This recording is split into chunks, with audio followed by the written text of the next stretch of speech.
The iron floor of the platform hummed against his belly. It was a vibration before it was a sound, a low trembling growl that traveled up through his pores, into his tired bones, telling him the metal beast was arriving. He did not lift his head. He did not open his eyes, for opening them changed nothing. The world was a permanent, shifting canvas of charcoal darkness, defined only by the biting cold of the winter wind and the tapestry of smells that swirled around him. 10 years, 3,650 days of darkness. To anyone passing by, he was just a lump of matted golden fur, covered in a dusting of fresh snow, shivering against the brick wall of the station's entrance. But inside that aging body, a heart was breaking, over and over again, with the arrival of every train. He smelled them before he heard them, the sharp tang of ozone, the screech of braking wheels that sounded like a dying animal, the rush of displaced air that ruffled his ears. Then came the flood of scents. 1,000 strangers. He filtered them instantly. The smell of stale coffee, damp wool, cheap perfume, exhaustion, fear. None of them were him. But tonight was different. The wind had shifted. Amidst the chaos of the evening rush, the golden raised his muzzle. His ears twitched. A pair of footsteps had stopped directly in front of him. They didn't hurry past like the others. They were heavy, deliberate. The scent was unfamiliar. Tobacco, old leather, and something metallic, like dried blood. The golden whimpered, a sound so faint it was swallowed by the station's roar. He felt a presence kneel beside him. A hand, rough and callous, touched the top of his head. It wasn't the gentle touch he had waited 10 years for. It was heavy, final. The stranger leaned in close. The dog could feel the warmth of the man's breath against his cold, wet ear. The man whispered 3 words that shattered the last fragment of hope, holding the old dog together. Before we discover what those words were, and the fate of this loyal soul, I have a question for you. A story like this connects us, no matter the distance. So, I must ask, where in the world are you listening from? Is it a rainy night in London, a quiet morning in New York, or somewhere far away? Let me know in the comments below. I read every single one. Also, I have a humble dream, a dream to reach 1,000 subscribers. By the end of this year, we are building a family here, a pack of people who value stories that matter. It would mean the world to me, and to the memory of the loyal souls we talk about. If you joined our pack today, please click that subscribe button. It's a small click for you, but it changes everything for me. Thank you. To understand the weight of that whisper, and why it broke the heart of the station's silent guardian, we must go back. We must understand the darkness, not just the darkness of his eyes, but the darkness of the weight. The station wasn't just a place to him. It was a calendar of sorrow. He was known to the locals simply as Shadow, though his name, the one whispered with love a decade ago, was different. He was a golden retriever, a breed made of sunshine and joy, but the years had turned him into a statue of graying gold. His world was mapped, not by light, but by echoes. The station at 6 a.m. smelled of industrial cleaner and baking bread from the kiosk. At 6 p.m., it smelled of sweat and diesel. He knew the specific vibration of the express train versus the heavy shudder of the cargo line. He knew the gait of the security guard, a rhythmic clack-drag clack of a man with a bad leg, who would sometimes drop a piece of cold sausage near his nose. But mostly, he knew the emptiness. Imagine standing in a room where the lights have gone out, waiting for a voice you haven't heard in a decade. Imagine the terror of the world moving around you, fast, loud, dangerous, while you cannot move, anchored by a promise made long ago. Stay, he had said. Stay here, boy. And so, he stayed, through the blistering heat of July, that baked the asphalt until his pores burned, through the freezing gales of November, that turned his water bowl to ice. He stayed as his vision faded, a slow curtain falling over the world, until the blue sky and the gray concrete merged into eternal night. He was blind, but he saw more than any commuter rushing to catch a ride home. He saw the cruelty of indifference. He felt the pity in the coins tossed near him, coins he couldn't eat. But tonight, the pattern had broken. The stranger with the scent of old leather and blood had arrived. The wait was ending, but was it ending in a reunion, or a goodbye? To understand the end, we must witness the beginning. We must go back to the day the light went out, the day the train took everything. To understand the darkness, one must first remember the light, and Barnaby remembered the light vividly, stored away in the vault of his mind, like a precious golden treasure. Before the charcoal grey of the station, before the biting cold of the concrete, there was the cottage. It sat at the edge of a weeping willow forest, a small structure that smelled of pine needles, wood smoke, and the rich, earthy scent of damp soil. Inside, the world was colored in hues of amber and mahogany. The light there was soft, filtered through lace curtains that danced in the afternoon breeze. It was a world of warmth, centered entirely around a man named Ilias. Ilias was not just a master. He was the sun around which Barnaby's entire universe orbited. He was a man of slow movements and deep silences, wearing a tweed jacket that permanently carried the aroma of cherry pipe tobacco and old books. To Barnaby, that scent was safety. It was the smell of home.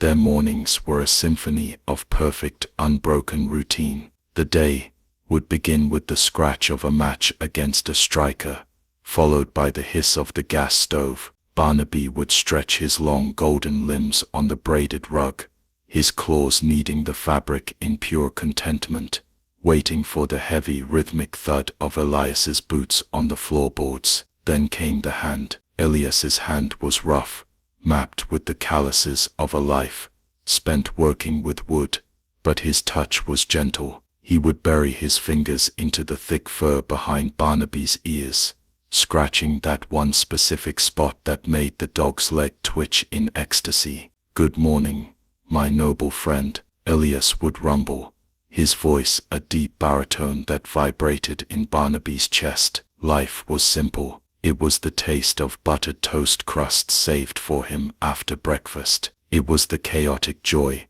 of chasing squirrels that chattered from the safety of the oak trees. It was the long evenings by the fire, where Barnaby would rest his heavy head on Elias's slippered feet, listening to the turning of pages and the crackle of burning logs. In those moments, with the firelight dancing in his eyes, Barnaby felt a sense of belonging, so profound it felt like it would last forever. But time is a thief that moves silently. Barnaby didn't understand the concept of sickness, not in the way humans did. He didn't know words like diagnosis or terminal. He only knew the shift in the scent. It started as a faint metallic tang underneath the tobacco, sour and sharp, like milk that had turned in the sun. Over the months, the scent grew stronger.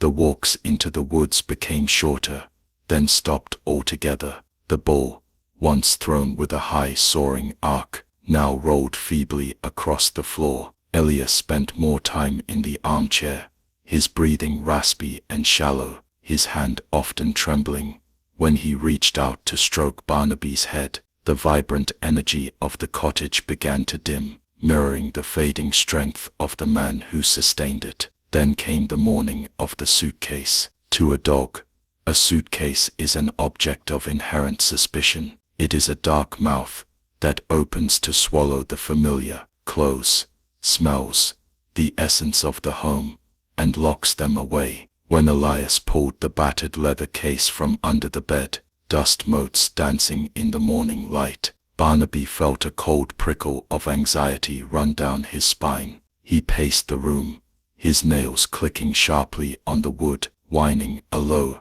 high-pitched sound of distress. He nudged Elias's hand with a wet nose, trying to break the man's focus, trying to say, "Put it back, let us stay here." "Not this time, Barnaby," Elias whispered. He didn't look at the dog. He kept his eyes on the folding of the shirts, his movements slow and pained. "We have to go. The cottage isn't ours anymore." The walk to the station was different that day. The sky was a bruised purple, heavy with the threat of unfallen snow. The wind bit through Barnaby's fur, but the cold he felt came from the leash. Usually, the leash was a connection, a telegraph wire transmitting Elias's mood to him. Today, the wire was slack, heavy with sorrow. Elias walked with a cane, his breath puffing in white clouds, stopping every few hundred yards to rest. Barnaby stayed glued to his left leg, pressing his warm body against the man's calf, trying to transfer his own strength into the frail figure beside him. They arrived at the station. It was a cavernous beast of brick and iron, echoing with the screech of metal and the roar of indifferent crowds. The noise was an assault on Barnaby's senses. The hiss of steam, the slamming of doors, the cacophony of 1,000 footsteps. Elias led him away from the main crush, to a quiet alcove near a thick brick pillar on platform 4. Elias set the suitcase down. He looked exhausted, his skin pale and papery under the harsh station lights. He unclipped a leash from Barnaby's collar. Barnaby's ears perked up. The removal of the leash usually meant freedom, a signal to run in the fields. But there were no fields here, only the terrifying drop to the tracks and the roaring monsters of steel. He looked up at Elias, confused, his tail giving a tentative, uncertain wag. Elias knelt. It was a slow, agonizing descent, his knees cracking on the cold concrete. He took Barnaby's face in both hands, framing it, forcing the dog to look into his eyes. Elias's eyes were watery, red-rimmed, swimming with a grief that Barnaby could feel, radiating off him like heat from a fire. "Listen to me," Elias said, his voice cracking, barely audible over the announcement of an arriving train. "I cannot take you where I am going, not yet. It's not a place for a good boy like you." Barnaby let out a sharp bark, stepping forward, ready to grab the suitcase handle, ready to help. "No." The command was sharp. It stopped Barnaby cold. He froze, his muscles locking. Elias softened instantly. He leaned his forehead against Barnaby's snout, closing his eyes. Barnaby could smell the salt of tears, mixing with the tobacco. "I'm sorry, Barnaby. I am so sorry." He pulled back and pointed a shaking finger at the ground, next to the pillar. The gesture was absolute. "Stay." The word hung in the freezing air, heavier than the iron roof above them. "Stay" was the most important command in their language. It didn't just mean don't move. It was a sacred pact. It meant, "I am returning. Guard this spot. Trust me. Stay here, boy. Wait for me." Elias stood up, wiping his face with the back of his hand. He picked up the suitcase. He turned his back. He walked toward the hissing silver train that had pulled up to the platform. He didn't look back. Barnaby watched him step into the carriage. He watched the doors slide shut with a pneumatic hiss that sounded like a final breath. Through the dirty glass of the window, Barnaby saw him. Elias placed his hand on the glass. Barnaby sat, his tail thumping once on the concrete. "I am staying, Elias. I am staying." The train lurched. The wheels ground against the rails with a shriek that made Barnaby flinch. But he didn't break his sit. He watched the face of his master accelerate, turning into a blur, and then gone. The train dissolved into the distance, leaving only a cloud of diesel smoke and silence in its wake. He sat, he waited. The first hour was manageable. Barnaby was used to waiting outside the baker's shop, while Elias bought bread. He assumed this was a test, a very long, loud, cold test. He watched the commuters rush by, a river of shoes and bags. Some looked at him, some smiled, most didn't see him at all. He kept his eyes on the spot where the train had vanished, ears pricked forward, waiting for the return rumble.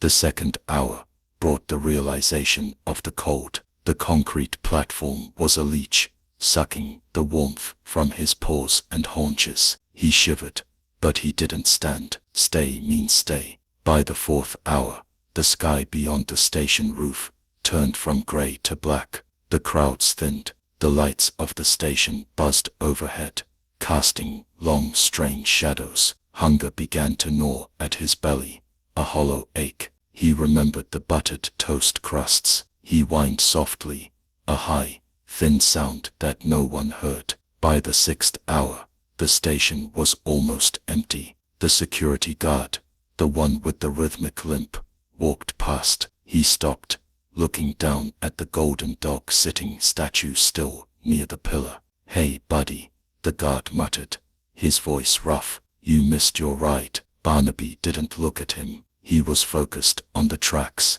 Night fell completely. The temperature plummeted. The wind howled through the open tunnel, carrying snowflakes that settled on Barnaby's eyelashes. He laid down, tucking his nose under his tail to preserve warmth, but he kept one eye open, fixed on the darkness of the tunnel. He didn't know it yet, but the waiting had just begun. He didn't know that the stay would last for the rest of his sight. He didn't know that Elias wasn't coming back from a trip, but from life itself. As the station clock struck midnight, marking the end of the first day and the beginning of the eternal watch, Barnaby heard something. Not a train, not a person. It was a sound coming from the shadows of the maintenance tunnel nearby, a low, guttural growl, and then the click of claws that were not dog claws. Something else lived in this station at night, something that had been watching the lonely dog for hours,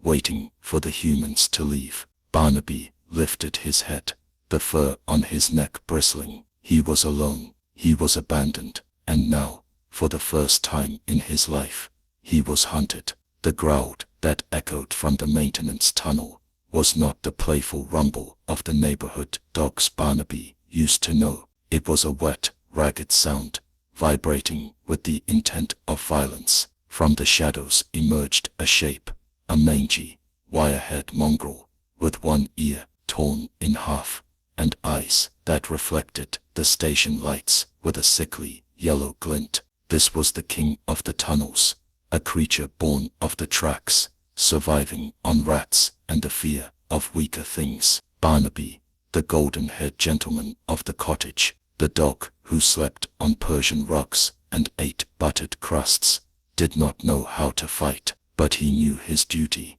The spot near the brick pillar was not just concrete, it was sacred ground. It was the point of return. To leave it was to break the pact. He stood, his legs were stiff from the cold, trembling slightly, but he raised his head. He did not growl back, he did not bare his teeth, he simply stood, expanding his chest, fluffing his fur to look larger, projecting a silent, stoic wall of defiance. "I am waiting," his posture said, "and I will not be moved." The mongrel circled, stiff-legged, sniffing the air. He smelled the fear on Barnaby, an acidic, sharp scent, but he also smelled something else, something confusing. He smelled an absolute lack of flight instinct. Prey ran, weak things ran. This golden thing did not run. The mongrel snapped his jaws inches from Barnaby's face, a test of nerves.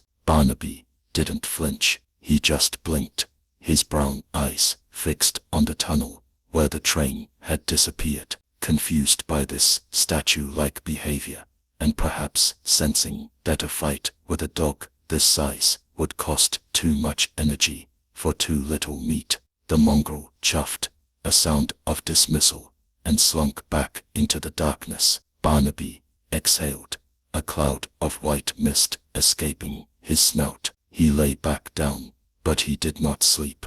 The station was alive, breathing around him. The first week was a blur of misery and confusion. Every morning, when the sun painted the dirty glass roof in shades of grey, Barnaby stood up, wagging his tail. Today, he thought, today is the return. He would watch the commuters flood in, searching every face, every coat. He saw men in tweed jackets, and his heart would hammer against his ribs, only to shatter when the scent reached him. Wrong tobacco, wrong soap, wrong man. Hunger became a constant companion, a sharp pain that twisted his insides. He learned that the humans were not all like Elias. When he approached the sandwich kiosk, wagging politely, a man in a blue uniform shouted and kicked at the air near his ribs. Barnaby scrambled back, confused, hurt. He learned to become invisible. He learned that the bins behind the station master's office sometimes held half-eaten burgers wrapped in paper. He learned that water gathered in a divot near the drain pipe when it rained. He was de-evolving. The domestic pet was shedding layers of comfort to reveal the survivor beneath, but the core remained untouched. The command. Then came the day of the dog catcher. It was 2 weeks into the wait. A van pulled up to the curb outside. A man with a net and a pole entered the platform, his eyes scanning the crowd. He spotted the golden lump near the pillar. "Gotcha, you stray nuisance," the man muttered, advancing. Barnaby sensed the threat. This was the suitcase, all over again. He tried to scramble away, but his paws slipped on the icy concrete. The man lunged, the net sweeping down. "Oi, leave him be." The shout echoed through the station. It was the security guard with the limp, the one with the rhythmic gait. Clack, drack, clack. His name was Arthur, a man whose face was etched with as many lines as a railway map. He stepped between the catcher and the dog. "He's a menace, Arthur. Passengers are complaining," the catcher argued. "He sits by the pillar," Arthur grunted, leaning on his baton. "He don't bark, he don't bite. He's waiting for his old man. I saw him, the old man. He looked like he wasn't coming back from wherever he was going. The dog's grieving. Let him be. I can't just leave a stray here." Arthur reached into his pocket and pulled out a crumpled banknote. "He ain't a stray. He's under my supervision. Buy yourself a pint and look the other way." The catcher grumbled, took the money, and left. Arthur looked down at Barnaby. Barnaby looked up, trembling. Arthur didn't try to pet him. He just nodded. "You're a stubborn fool," Arthur whispered. "He ain't coming back, son. You know that, right?" Barnaby thumped his tail once. He said, "Stay." From that day on, a silent truce was formed. Arthur became the guardian of the guardian. He didn't bring Barnaby home. Railway rules were strict, and Arthur lived in a rooming house that allowed no pets. But he brought sustenance. Every evening at 6 p.m., a sausage or a hard-boiled egg would appear near the pillar. Arthur never handed it to him directly. He would drop it and walk away, respecting Barnaby's dignity. Seasons bled into one another. The biting frost of winter melted into the wet grime of spring. The suffocating heat of summer turned the station into an oven, baking the smells of diesel and sweat into the very bricks. Then the leaves fell, blowing into the station like dry, brown letters from the outside world, and winter returned. Barnaby was no longer the shiny, groomed dog of the cottage. His coat was matted with oil and dust. He was thinner, his ribs visible beneath the fur, but his eyes remained fixed on the tracks. It was in the 3rd year that the darkness began to creep in. It didn't happen all at once. It started as a fog at the edges of his vision. The sharp lines of the trains became soft. The faces of the commuters became smudges. At first, Barnaby thought it was the station's dirty air. He would rub his eyes with his paws, trying to wipe away the film. But the fog remained. It was cataracts, aggressive and fast, born of poor nutrition, age, and the constant strain of staring into the wind of the tunnel. The world began to lose its color. The bright red of the signal lights faded to a dull rust. The blue of the conductors' uniforms turned to gray. Barnaby adapted. As his sight failed, his other senses sharpened into superpowers. His nose became a radar. He could smell a ham sandwich inside a sealed plastic bag from 50 feet away. He could smell the rain coming 3 hours before the clouds arrived. He could identify Arthur not by his face, but by the scent of peppermint mints and old wool that clung to him. And his hearing became his sight. He began to build a map of the station made of sound. The 7:05 a.m. express, a high-pitched shriek that vibrated in his molars. The 8:15 a.m. local, a heavy, chugging rhythm. Thump, thump, thump, thump. The cleaning machine at noon, a persistent, droning whine. He knew where the wall was by the way the sound bounced off it. He knew where the edge of the platform was by the change in airflow. By the 5th year, the world was gone. Barnaby woke up one morning, and there was only grey, a thick, impenetrable curtain of charcoal. He blinked. He waited for the sun. He felt the warmth of it on his fur, but he could not see it. Panic, cold and sharp, spiked in his chest. He stood up, bumping his shoulder hard against the brick pillar. He spun in a circle, barking, a rough, unused sound. Where is it? Where is the world? He froze. He forced himself to breathe. He lowered his nose to the ground. Concrete, dust, oil, the lingering scent of Arthur's shoe polish. He listened. Far away, the hum of the electric lines, the footsteps of the early birds. The world was still there. It had just changed. He found the pillar with his shoulder. He pressed his body against it. This was his anchor. As long as he touched the pillar,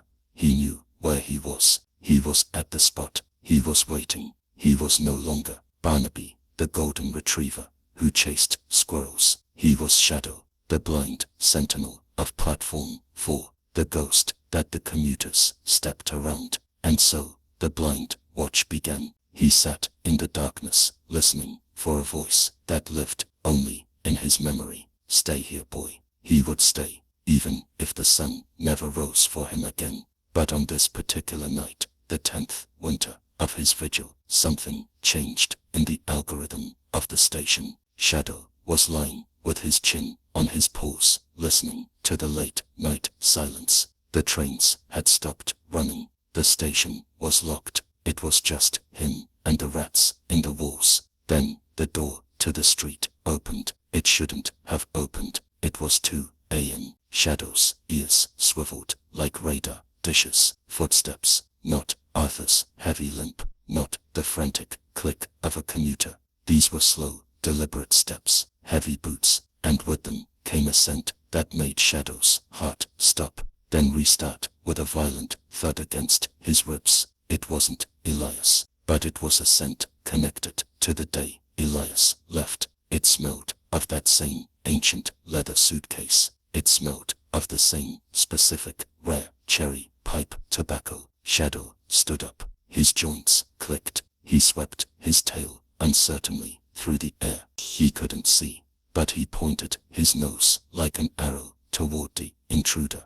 The footsteps stopped 10 feet away. Is that him? A voice whispered. A young voice. A stranger's voice. Yeah, a second voice replied, rougher.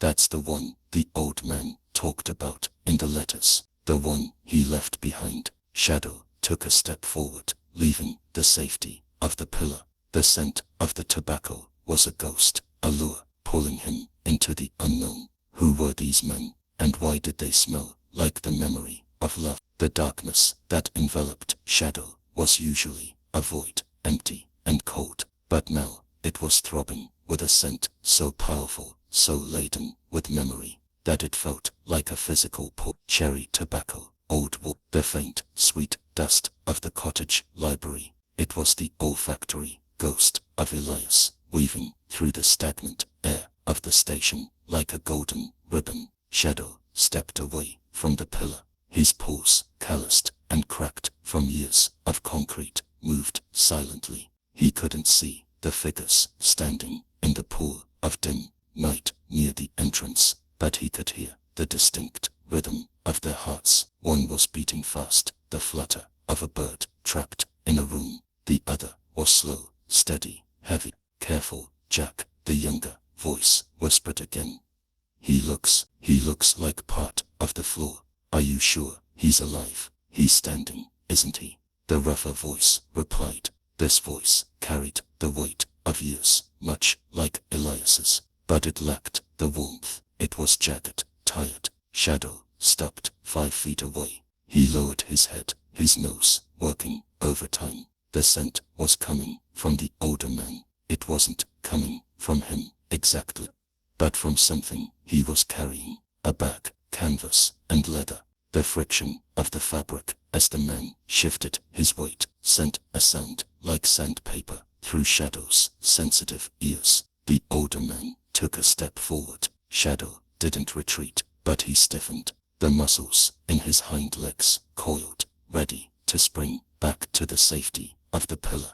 The stay command was a circle drawn in his mind, and he was dangerously close to its edge. Hey there, old boy, the man murmured. He crouched down. The joints of his knees popped a sound. Shadow knew what. It's been a long time, hasn't it? A hell of a long time. The man extended a hand. Shadow felt the movement in the air currents before the hand touched him. He flinched as the fingers brushed his muzzle. The skin was rough, smelling of engine oil and that strange metallic tang of dried blood he had noted earlier.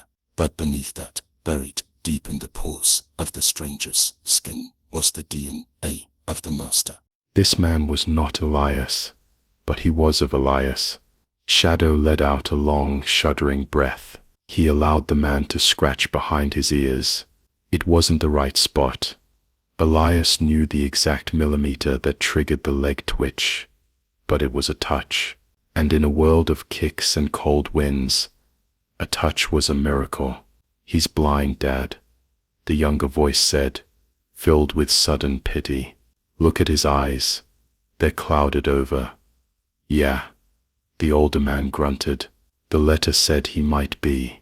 10 years is a lifetime for a dog. It's a lifetime for anyone. The letter, the word meant nothing to Shadow, but the tone was heavy with regret. The older man, the one called Jack, shifted his weight and unzipped the canvas bag. The sound was a harsh tear in the silence. He reached inside. What came out changed everything. It hit Shadow like a physical wave, a tsunami of scent that drowned out the oil, the station, the rats, and the cold. It was a tweed jacket. The tweed jacket, the one Elias wore on their walks, the one he wore when he sat by the fire. It still held the deep, baked-in aroma of the pipe smoke, the faint sweat of the old man, and the very essence of safety. Jack held the jacket out. Shadow didn't just smell it. He inhaled it. He pressed his face into the rough wool, whimpering. A low, broken sound bubbled up from his chest, a cry that had been stuck there for a decade. For a moment, the darkness vanished. In his mind, he was back in the cottage. The fire was crackling. The kettle was whistling. He was young. He was loved. He was Barnaby. Jesus, Jack whispered, his voice thick. He remembers. Let's get him in the truck. The son said urgently. It's freezing in here. We can wrap him in the jacket. Jack moved to drape the jacket over Shadow's shoulders. The warmth was intoxicating. "Come on, Shadow. Or Barnaby. Whatever he called you. Let's go home." Jack stood up and tugged gently on the loose scruff of Shadow's neck, trying to guide him toward the door, toward the warmth, toward the truck that hummed outside. Shadow took one step. The jacket felt like an embrace. He wanted to go. Every fiber of his exhausted, starving body screamed to follow this scent, to follow this blood relation of his master. But then, the tether snapped tight. The command, "Stay." It wasn't a choice. It was a law of physics. Elias had pointed to the pillar. Elias had said, "Wait for me." He hadn't said, "Wait for my son." He hadn't said, "Wait for my jacket." He had said, "Wait for me." Shadow froze. His claws dug into the grime of the floor. "Come on, boy," Jack urged, pulling harder. "What's wrong?" Shadow planted his feet. He pulled back. The jacket slipped from his shoulders and fell to the cold floor. Shadow immediately stepped back toward the pillar. His sanctuary. His prison. He sat down, facing the tracks, turning his blind eyes away from the temptation of the open door. "He won't come," the son said, baffled. "He's waiting," Jack said, realization dawning in his voice. "He's still waiting. After 10 years. My God." Jack sighed, a sound of deep exhaustion. He didn't try to pull the dog again. Instead, he did something unexpected. He sat down on the dirty station floor, crossing his legs, ignoring the cold. He picked up the tweed jacket and laid it over Shadow's shivering back. But this time he didn't pull. He was always stubborn, Jack said to the air, or maybe to the ghost of his father. The old man was stubborn, and he picked a dog just like him. He reached into the bag again. This time he pulled out a stack of envelopes, tied with string. The paper smelled old, yellowed by time. "Sit down, kid," Jack told his son. "We aren't going anywhere yet." "Wado, twado, twado, wado, wado, wado," Shatin trod. "Wado, twado." He sat in trod. "Wado, wado," in trod. "Wado." To Syme. "If he wants to wait, we wait for a minute." "What are those?" the son asked, sitting reluctantly on a bench nearby. "These," Jack said, untying the string, "are the reasons I'm here. The reasons I came back to this God-forsaken town." He shuffled the envelopes. The sound was crisp, sharp. "I found them in his bedside drawer at the hospice. He wrote them, but he never mailed them. Not until the lawyer sent the last one." Shadow's ears twitched. The voice of this stranger was changing. It was finding a rhythm, a cadence that was eerily similar to Elias reading aloud by the fire. Shadow laid his head on his paws, listening. The vibration of the man's voice against the floor was soothing. "Listen to this, Barnaby," Jack whispered. "This is dated 2 days after he left you here." Jack cleared his throat. He unfolded the first letter. The paper rustled. "My dearest Jack," Jack read, his voice trembling slightly. "I did a terrible thing today. I left the only soul who looked at me with pure love at the station. I told him to stay. I lied. I am not coming back. The doctor says the cancer in my lungs has spread too far. They are moving me to the facility in the city. The one where you can't bring pets. The one where you go to die." Shadow didn't understand the words cancer or facility, but he heard the tone. He heard the break in the stranger's voice. He heard the word stay. "I couldn't bring myself to take him to the pound," Jack continued reading. "I couldn't watch the light go out of his eyes behind a cage. I foolishly thought that if I left him there, someone kind would take him. Someone would see his golden heart and take him home. But I know Barnaby. He is loyal to a fault. I fear I have sentenced him to a wait that has no end." Jack stopped reading. He wiped his eyes with the rough sleeve of his coat. The silence in the station was heavy, suffocating. "He knew," the son whispered. "Grandpa knew he would wait. He hoped he wouldn't," Jack corrected. "But he knew." Jack reached out and stroked Shadow's head again. This time Shadow leaned into the touch, pressing his cheek against the man's palm. The connection was growing. The bridge was being built. "There's one more thing," Jack murmured. "The last letter. The one the lawyer sent me yesterday. The one that made me drive 500 miles through the snow to find this station." He unfolded the final piece of paper. It was different from the others. The handwriting was shaky, barely legible, scrawled by a hand losing its strength to death. "He wrote this an hour before he died," Jack said softly. He held the paper close to the dim light. Shadow lifted his head.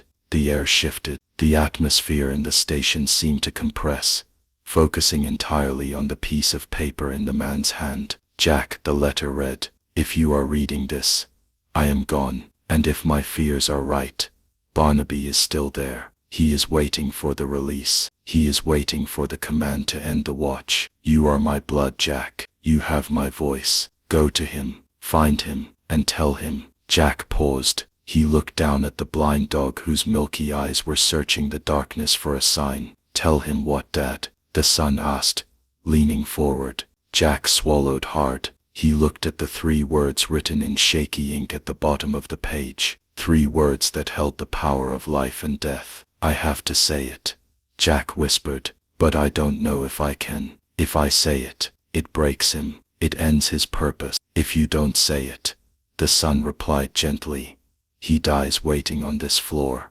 Jack nodded slowly. He folded the letter and put it in his pocket. He turned his body fully toward Shadow. He leaned down, getting close, until his face was inches from the dog's ear. Shadow could feel the heat of the man, the smell of the tobacco, and the overwhelming weight of the moment. This was it. This was the moment the universe had held its breath for. 10 years of snow, of hunger, of darkness, all for this whisper. Jack took a deep breath. He placed both hands on Shadow's shoulders, grounding him. "Barnaby," Jack said, using the true name, the name of the light. Shadow's tail gave a single weak thump. Jack leaned closer, his lips brushing the golden fur, and then he delivered the message from the grave. He whispered the 3 words that Elias had saved for the very end. But as the words left his lips, Shadow's ears pinned back. His body went rigid. A low whine escaped his throat, vibrating with a mixture of confusion and sudden, overwhelming recognition. Because behind the words, in the echo of the station, Shadow heard something else. He heard the train, not a real train, not the 2 a.m. cargo, but a sound from the past, the distinct rhythmic chugging of the steam engine that had taken Elias away. It was getting louder, closer. The words had unlocked something, but was it freedom, or was it the end? The whisper hung in the freezing air, fragile as a snowflake, yet heavy enough to crush the earth. "Job is done." 3 words, simple syllables, but to the golden dog standing in the shadows of Platform 4, they were the key to a cage that had been locked for a decade. "Shadow, no."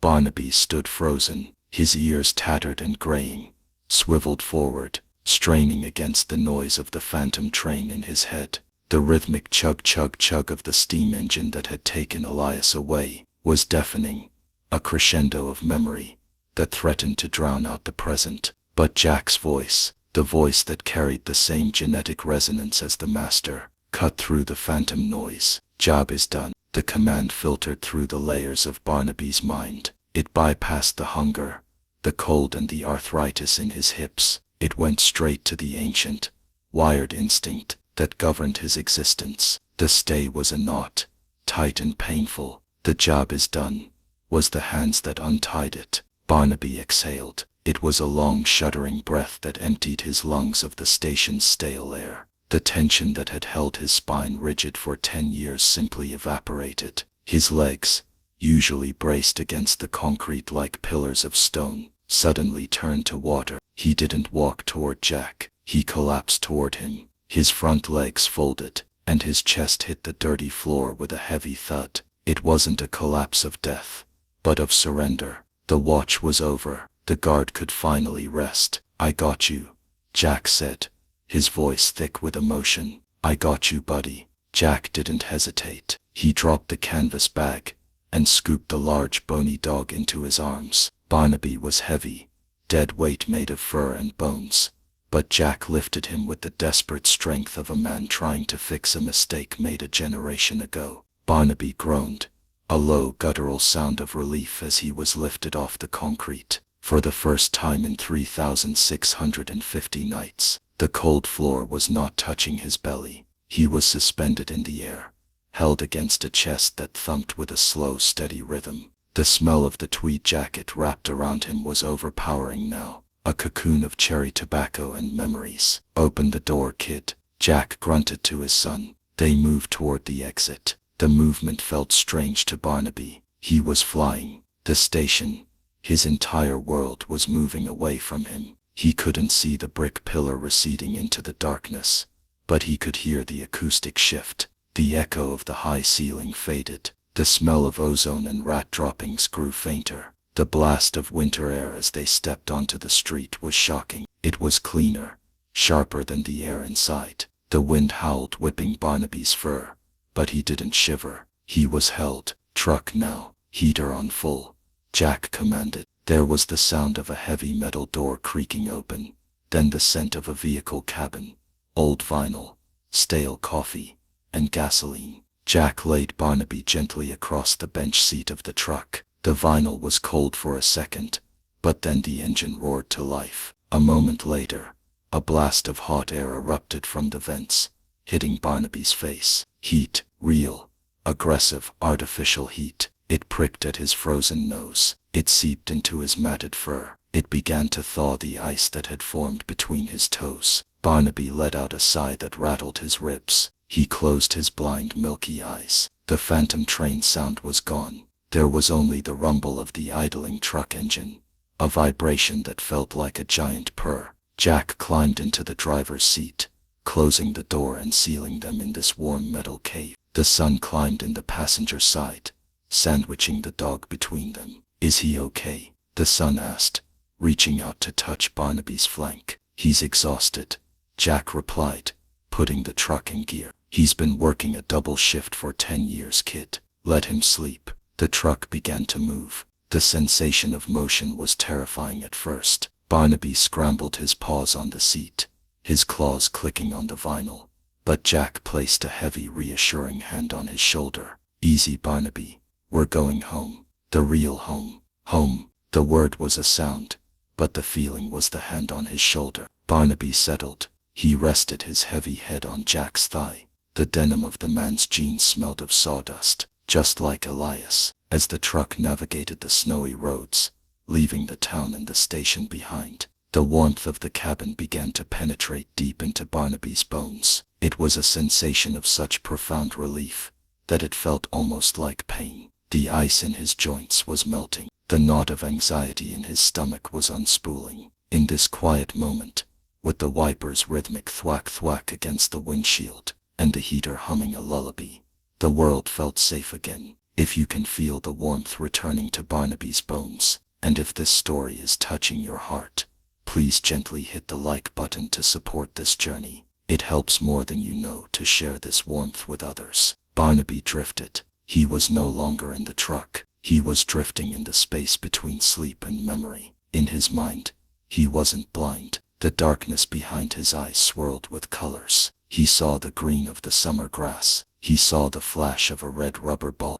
He saw the blue of Elias's eyes. "You're a good lad," the dream Elias whispered. Barnaby's back leg twitched on the truck seat. He was chasing rabbits in the dream. He was running, not with the stiff, arthritic gait of an old dog, but with the fluid, boundless energy of a puppy. The wind in the dream didn't bite.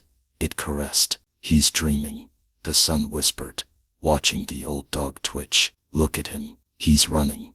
I hope he catches whatever he's chasing," Jack murmured, his eyes fixed on the snowy road ahead. The headlights cut tunnels through the dark forest, illuminating pine trees weighed down by white caps. They drove for an hour. The landscape changed. The smell of the city, exhaust, garbage, concrete, faded completely, replaced by the pure, sharp scent of pine resin and wood smoke. Barnaby woke as the truck slowed down. The rumble of the tires changed from the smooth hum of asphalt to the crunching pulp of gravel. He lifted his head. His nose worked the air coming from the dashboard vents. He knew this air. It wasn't the station. It wasn't the town. It was the scent of damp earth, of oak leaves decomposing under snow, of weeping willows. The truck came to a halt. The engine died. The sudden silence was loud, filled only by the ticking of the cooling metal.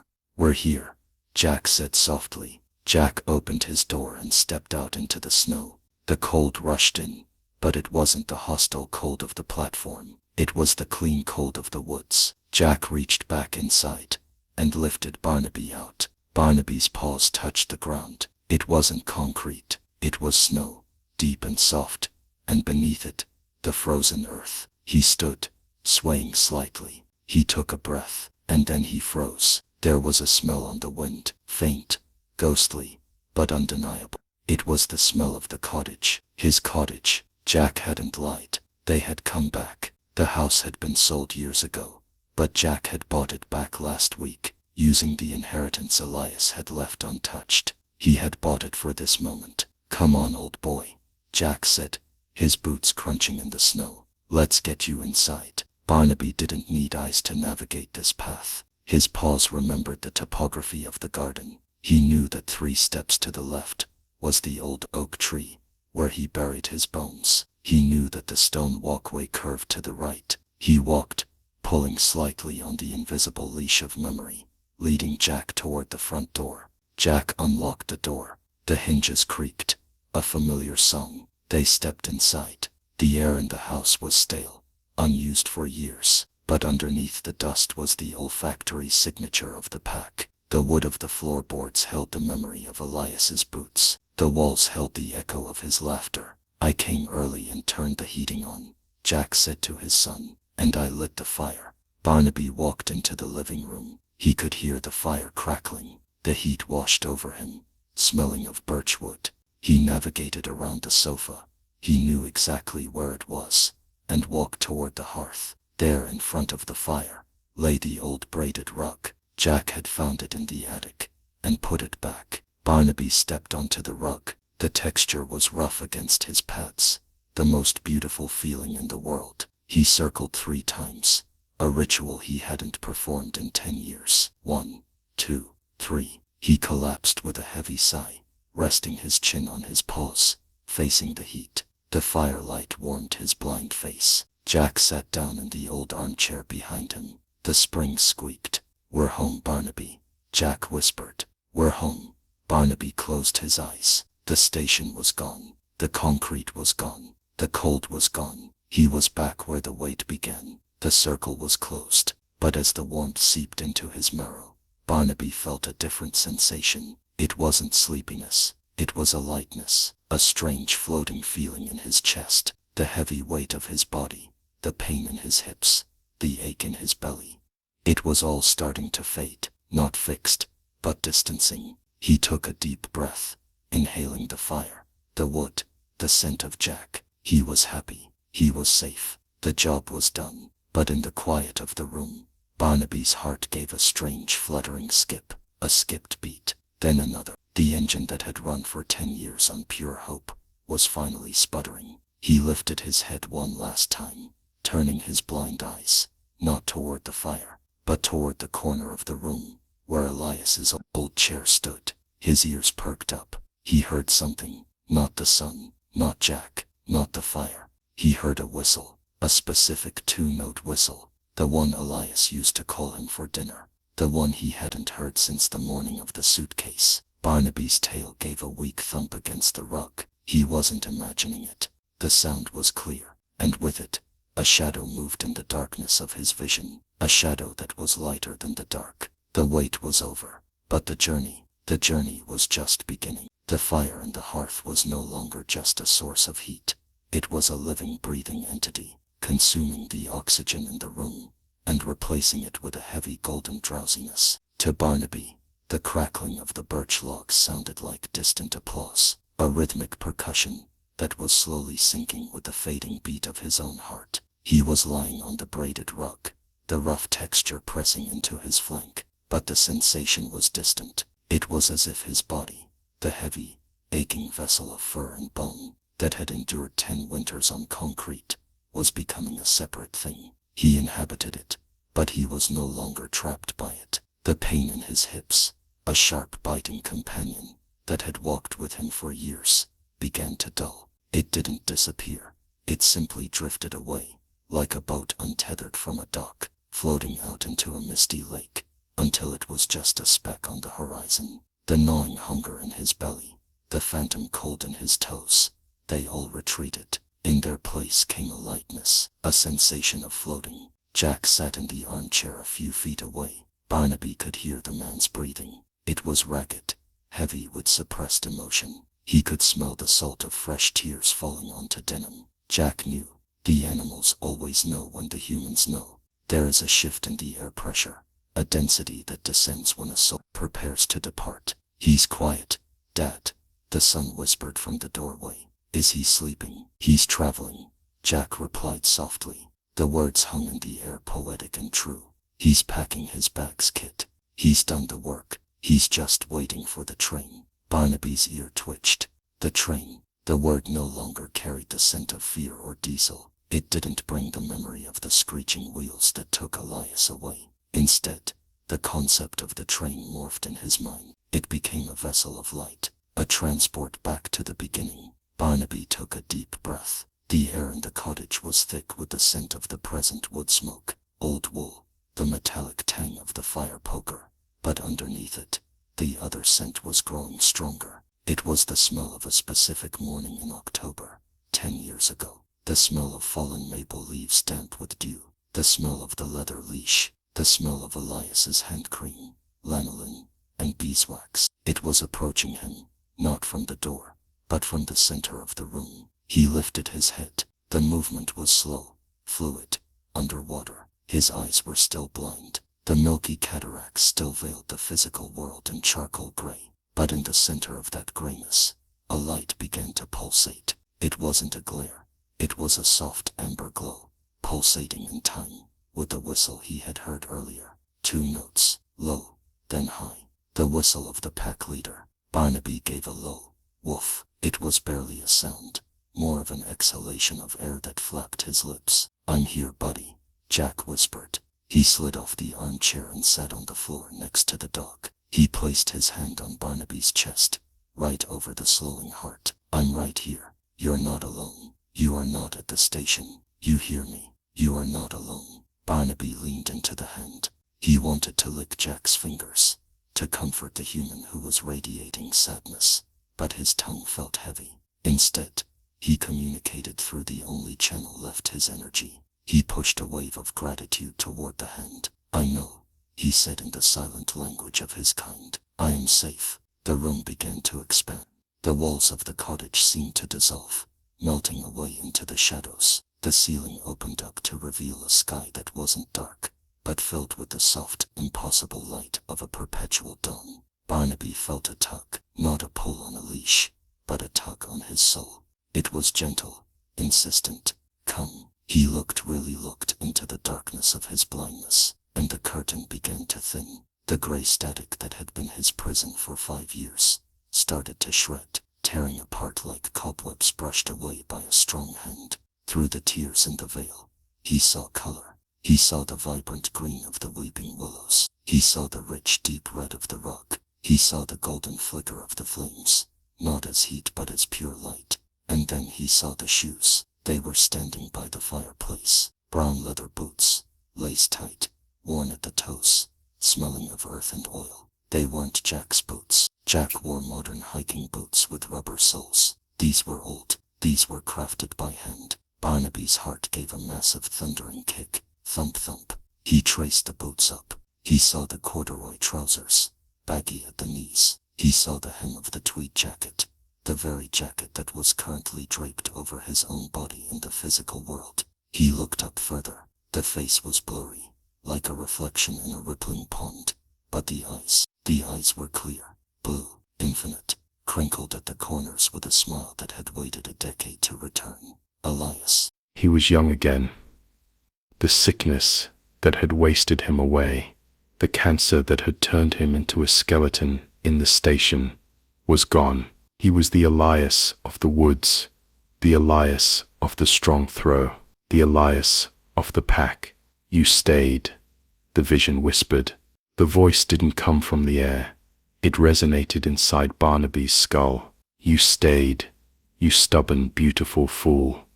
Barnaby tried to stand. In the physical world, his paws twitched violently on the rug, scuffing the fabric. He's running again, the son said, his voice choking up. Let him run, Jack said, tears flowing freely now, dripping onto Barnaby's golden fur. Go get him, boy. In the space between worlds, Barnaby stood up. He shook his coat, and the dust of the station flew off him like dark glitter, vanishing before it hit the ground. He looked down at his own paws. They weren't cracked and bleeding. They were pink, soft, and strong. The gray in his muzzle faded, replaced by the deep, rich gold of his prime. He looked back at his body, lying on the rug. He saw the old broken shell. He saw Jack weeping, holding the shell's paw. He felt a moment of pity for the human left behind, a pang of sorrow for the grief he was causing. But then Elias slapped his thigh. "Here, Barnaby. Here, boy." The command was irresistible. It was joy. It was purpose. Barnaby took a step toward Elias. The transition was happening. The tether that bound him to the earth, to the gravity, to the pain, was stretching thin. It was a silver thread, glowing in the firelight, holding him to Jack's hand. He looked at Jack one last time. He focused all his remaining energy, every spark of life left in the battery of his heart, to send one final message to the man who had come for him. Thank you. Thank you for the ride. Thank you for the fire. Thank you for ending the watch. Barnaby let out a long final exhale. The air left his lungs with a soft whistle. In the physical room, silence descended.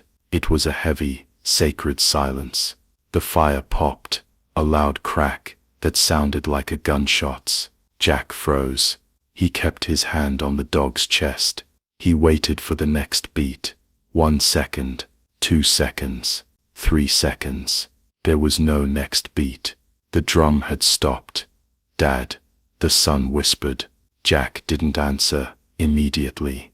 He bowed his head until his forehead rested on the dog's velvet ear. He stayed there for a long time, rocking slightly, breathing in the scent of the dog and the wet wool. "He's gone," Jack finally choked out. The words were barely audible, broken shards of glass in his throat. "He's gone." But Jack was wrong. Barnaby wasn't gone. He had just changed location. In the realm of light, the silver thread snapped with a sound like a harp string. The resistance vanished. Barnaby barked, a sound of pure, unadulterated youth, and launched himself forward. He didn't walk. He didn't run. He flew across the gap between the worlds. He hit Elias's chest with the force of a cannonball, paws wrapping around the man's waist, tongue washing the familiar face. Elias laughed, a sound that shook the stars. He buried his hands in the thick, golden fur. "I told you I'd be back," Elias whispered into the fur. "I told you to wait, and you did. You did it, Barnaby. Good boy, the best boy." Elias stood up, brushing the phantom dog hair from his trousers. He picked up a stick from the ground, a perfect, sturdy oak branch. He looked at Barnaby, eyes dancing with mischief. "Ready?" Elias asked. Barnaby lowered his front half in a play bow, tail waging so hard it vibrated his entire being. "Ready, always ready."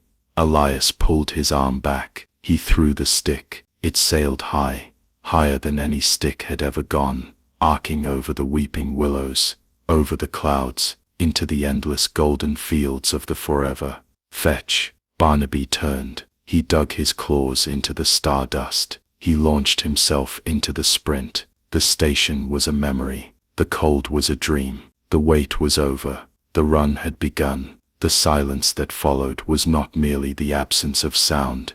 It was a physical weight, heavy and velvet, settling over the cottage like a thick winter quilt. The fire, which had roared with such vitality, only moments ago, seemed to lower its voice in reverence, the flames shrinking back into glowing coals that pulsed with a slow, rhythmic heat. Barnaby lay on the braided rug, his body curved in the shape of a sleeping moon. To look at him, one would think he was merely chasing rabbits in a deep, dreamless slumber. His golden fur, cleaned of the station's grime, by the snow and the warmth, caught the amber light of the embers, shining with a luster that defied his age. But the chest did not rise. The great bellows of his lungs, which had warmed the air around him for 15 years, were still. Jack remained on the floor. He did not move his hand from the dog's side. He could feel the residual warmth of the life that had just departed, a fading echo of the spirit that had kept vigil for a decade. Jack's legs were cramped. His back ached from the hard wood, but he found himself unable, or perhaps unwilling, to break the tableau. To stand up would be to acknowledge that the moment had passed, that the transition was complete, and Jack wasn't ready to let go of the physical connection just yet. "Is he?" The voice of Jack's son came from the shadows near the kitchen doorway. It was a whisper, fragile and scared. Jack didn't turn. He simply nodded, a slow lowering of his chin that felt like it took an hour. "He's gone, son. The watch is ended." The son walked into the room. He moved quietly, stepping around the creaky floorboards as if afraid to wake the dead. He sat down on the other side of the rug, crossing his legs. He looked at the dog, then at his father. He saw the tracks of tears that had dried on Jack's weathered cheeks, silver lines in the firelight. "He looks peaceful," the son observed. "He doesn't look like he's in pain anymore." "He isn't," Jack murmured, his thumb absent-mindedly stroking the soft fur behind Barnaby's ear. "The pain stayed at the station. He left it there on the concrete. What lies here? This is just the vessel. The engine room is empty." They sat in silence for a long time. The wind outside picked up, howling around the eaves of the cottage, scratching at the window panes with icy fingers. It was a lonely, violent sound, the sound of a world that didn't care about individual lives. But inside, the circle of warmth held. The cottage stood as a fortress against the cold indifference of the night. Jack looked around the room. It was strange how familiar it felt, despite the years of abandonment. The shadows stretched long and dancing across the walls, touching the spines of the books on the shelves. Elias's books. Jack remembered this room from his own childhood, remembered sitting exactly where his son was sitting now, watching Barnaby, the puppy version, all paws and clumsiness, chew on the corner of the rug. A memory surfaced, unbidden and sharp. Jack remembered a conversation with his father, years ago, right in this chair. "Why a dog, Dad?" Jack had asked, back when he was a young man full of impatience and ambition. "Why tie yourself down?" Elias had puffed on his pipe, the sweet cherry smoke drifting toward the ceiling. "Because, Jack," he had said, "a dog is the only thing on this earth that loves you more than he loves himself. A human love is transactional. We love because we are loved back. We love because it feels good. But a dog loves you simply because you exist. You are his sun, his moon, and his stars. And to be the recipient of that kind of devotion, it forces you to be a better man. You have to try to be the god he thinks you are." Jack looked down at the still form of Barnaby. "The god he thinks you are." Elias had failed at godhood when he got sick. He had left, but Barnaby hadn't lost faith. He had kept the altar burning for 10 years. "We should cover him," the son said softly, breaking Jack's reverie. "It feels wrong to leave him exposed." Jack nodded. "The jacket." He reached for the tweed jacket that lay draped over the armchair. He lifted it. The wool was heavy, rough to the touch. He shook it out gently. The scent of tobacco and old man released into the air again, a final, fragrant wave. Jack leaned forward and draped the jacket over Barnaby's body, tucking it in around the shoulders and the hips. He pulled the collar up, covering the grey muzzle, leaving only the golden forehead visible. It looked right. The dog and the master's coat, reunited at last. "I'll make tea," the son said, standing up. He needed something to do, a task to ground himself in the reality of the living. Jack listened to the sounds of the kitchen, the filling of the kettle, the strike of a match, the clink of ceramic mugs, domestic sounds, life continuing. It felt jarring, almost disrespectful, that the world could keep spinning when such a monumental wait had just concluded. But that was the nature of grief. It was a private storm in a public world. The son returned with 2 steaming mugs. He handed one to Jack. The heat of the ceramic seeped into Jack's cold fingers. He took a sip.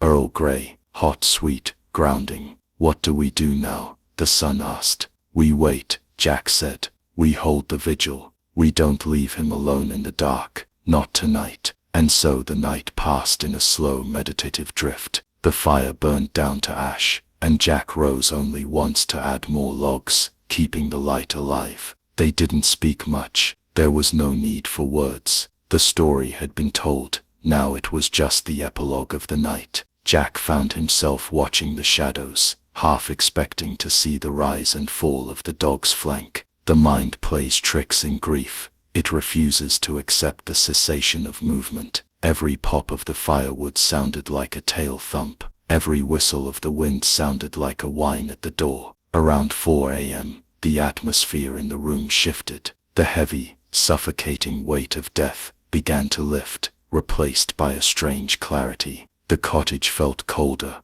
not because the fire was dying, but because the spirit had fully departed. The vessel on the rug was now just matter, precious matter, holy matter, but matter nonetheless. Barnaby was no longer in the room. Jack stood up, his knees cracked, loud in the silence. He walked to the window and pulled back the heavy velvet curtain. The storm had broken. The snow had stopped falling. Outside, the world was a study in monochromatic beauty. The moon was setting, casting long blue shadows across the white lawn. The weeping willows stood like statues carved from ice, their branches heavy with snow, bowing toward the earth. It was a pristine, untouched canvas. "It's over," Jack whispered to the window pane. "The storm is over." He turned back to the room. His son had fallen asleep, curled up in the armchair, his head resting on his arm. Jack smiled sadly. The young sleep easily. The old watch the night. Jack walked back to Barnaby. He knelt one last time. He pulled the jacket back slightly to reveal the brass tag on the collar. He unbuckled the collar. The leather was stiff, resisting his fingers, but it eventually gave way. He slid the collar off the neck that had borne it for a lifetime. He held the collar in his hands. It was heavy. The brass tag was worn smooth, the letters eroded by time and weather, but Jack knew what it said. "Barnaby, if found, please return to Elias." "You're returned," Jack whispered, clenching the collar in his fist. "You're finally returned." He placed the collar in his pocket. Then he sat back on his heels and watched the window. Slowly, imperceptibly, the charcoal gray of the night began to bleed into a deep, bruised purple. Then a line of pale lemon light appeared on the horizon, cutting through the trees. The dawn was coming. It wasn't just a new day. It was the first day in 10 years that Barnaby wouldn't wake up on cold concrete. It was the first day he wouldn't feel hunger. It was the first day he wouldn't have to wait. The light crept across the floorboards, inch by inch, until it reached the rug. It climbed over the tweed jacket. It touched the golden fur. Jack watched as the sun illuminated the still form. In the daylight, Barnaby didn't look old. The gray seemed less pronounced. He looked like a statue made of gold, sleeping in a sunbeam, exactly where he was meant to be. Jack reached out and shook his son's shoulder gently. "Wake up," he said softly. "The sun is up. It's time to put him to rest." The son blinked, sitting up, rubbing his eyes. He looked at the window, then at the dog. "Is it time?" "Yes," Jack said, standing up and buttoning his coat. "Grab the shovel from the shed. The ground will be hard, but we owe him a soft bed." Jack looked down at Barnaby one last time before the work of the burial began. He committed the image to memory, the peace, the warmth, the dignity. He wanted to remember him, not as the shivering ghost of the station, but as the king of the cottage, resting by his fire. "Let's go," Jack said. "He's waited long enough." The morning sun didn't just rise, it shattered the night. It spilled over the horizon in a wave of blinding, pristine white, illuminating a world that had been scrubbed clean by the storm. The snow lay thick and unbroken across the garden of the cottage, a silence so profound it felt like a held breath. Jack and his son stepped out into the biting cold, their breath pluming before them like dragon smoke. They carried shovels, tools of the living meant to serve the dead. The ground beneath the great oak tree, the same tree where a puppy named Barnaby had once clumsily chased squirrels, was frozen hard as iron. The digging was not easy. It was a battle against the earth itself. The metal spades rang out against the frost-hardened soil, a rhythmic clang, clang, clang that echoed through the woods. Jack worked with a fierce, silent intensity, sweat beading on his forehead, despite the freezing air. He wanted this to be hard. He wanted the physical exertion to burn away the helplessness he had felt for 10 years. Every shovel of earth removed was a penance. Every inch deeper was an apology. When the bed was ready, lined with the softest pine boughs they could find, they returned to the house. They carried Barnaby out together, wrapped in the tweed jacket that still smelled of Elias's pipe tobacco. The old dog looked small, but he felt heavy with the weight of his legacy. They laid him to rest amongst the roots of the oak, the roots that would now cradle him, drawing him back into the cycle of the seasons he had loved. There were no prayers spoken. Jack didn't know the words to send a dog to heaven, perhaps because dogs don't need a passport to get there. They are already citizens of that country. Before the first spade of earth was returned to the hole, Jack did one last thing. He reached into his pocket and pulled out the leather collar. The brass tag was cold against his palm. He ran his thumb over the eroded letters. Barnaby. He didn't bury the collar. Instead, he reached up to a low-hanging branch of the oak tree, directly above the grave. He buckled the leather strap around the wood. The brass tag dangled freely. A sudden gust of wind moved through the garden, and the tag chimed against the frozen bark, a tiny clear bell ringing in the winter silence. "Stay," Jack whispered to the tree, to the wind, to the spirit of the dog. "You don't have to wait anymore, but stay here. Keep watch over the house." They filled the grave. They patted the white snow back over the scar in the earth until it was seamless again. An hour later, the truck rumbled down the driveway. Jack looked in the rearview mirror. The cottage receded into the distance, nestled under the weeping willows. It no longer looked abandoned. Smoke curled lazily from the chimney, a signal that life had returned, that a duty had been discharged. In the town, the commuters rushed to the station. They walked past the brick pillar on platform 4. Some of them paused, feeling a strange emptiness in the space where the dirty old stray used to sit. They would tell stories later, legends of a ghost dog that haunted the tracks. But they were wrong. There was no ghost at the station. The station was just a pile of bricks and anxiety. The spirit that had given it meaning had packed his bags and moved on. The passenger had finally caught his train. Barnaby's journey is over, but the echo of his life remains, vibrating in the air like that brass tag on the oak tree. His story forces us to look in the mirror and ask a difficult question. What are we waiting for? We live in a world of transactions. We give love expecting a return on investment. We work for the paycheck. We are kind because we want to be seen as kind. We abandon relationships when they become difficult, and we replace things when they break. We are a species constantly looking at our watches, rushing to the next moment, terrified of the wait.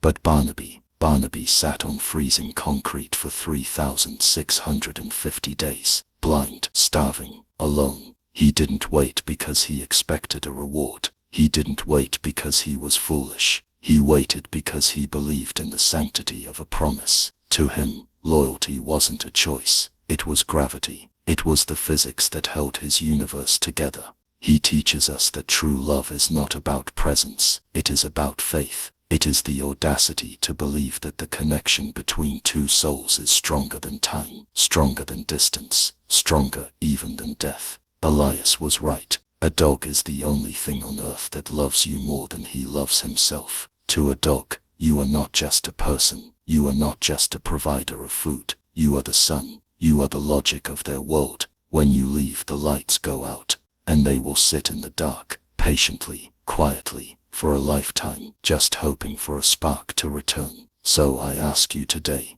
who is your Barnaby? If you are lucky enough to have a dog sleeping at your feet right now, or a cat purring on your lap, look at them, really look at them. See the grey in their muzzle, see the trust in their eyes. Realize that while they are just a small part of your life, you are the entirety of theirs. Don't make them wait. Don't wait to throw the ball. Don't wait to go for that walk. Don't wait to say good boy. Because our trains leave the station unexpectedly, and we never know when the last goodbye will be. Barnaby is running now, somewhere, in a field that is forever golden, under a sun that never sets. His vision is clear. His hips are strong. He is chasing a stick thrown by the hand of the master, who never truly left him. The wait is over. The reunion is eternal. Thank you for walking this path with us on Golden Heart Diaries. Telling Barnaby's story has been an emotional journey, and I am grateful you stayed until the very end.